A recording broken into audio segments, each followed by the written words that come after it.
What's up, HSM? My name is Erica. I lead the Sophomore Girls with Maddie and Claire, and I am bringing you your one-word devotional for today.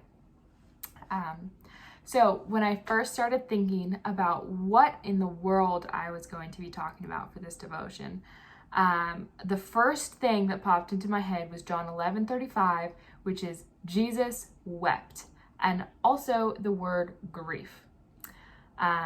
I know this is a lot to unpack, so I'm going to do my best. John 11:35 is the shortest verse in the Bible, and yet it holds so much impact, so much meaning.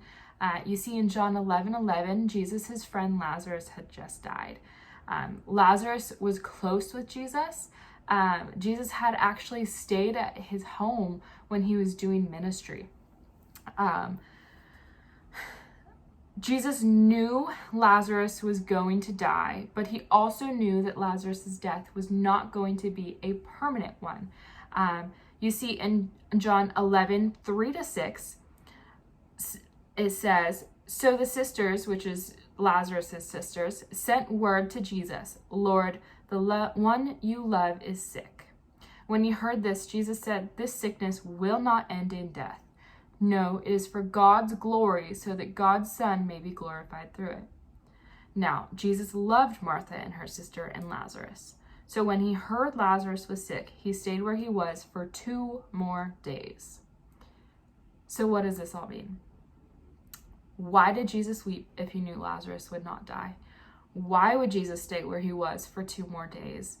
And why would he tell them why would he say he loves them if he's staying where he's at? Well, if you skip to John 11:32, Jesus has arrived to the village of Bethany, where Lazarus' body had been laid in a tomb for 4 days. His sisters, Mary and Martha, are in mourning along with their community.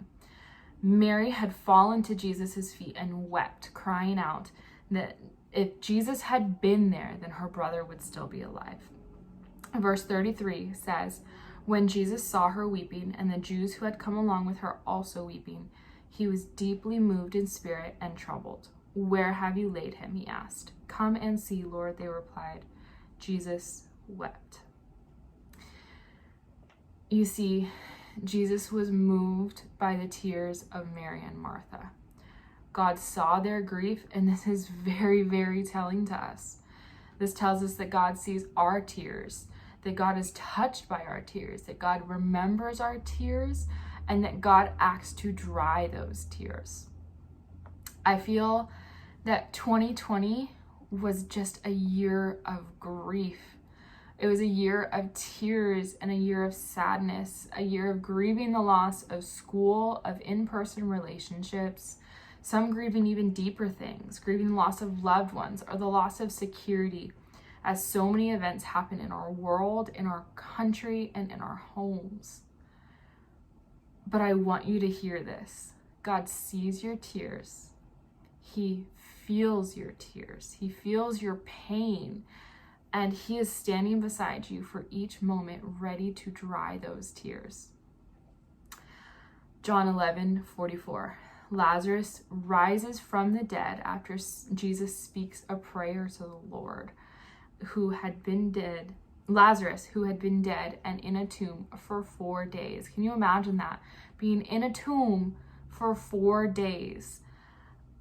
He walks out alive. Jesus wept, and then Lazarus came back, wiping the tears of those around him in the process.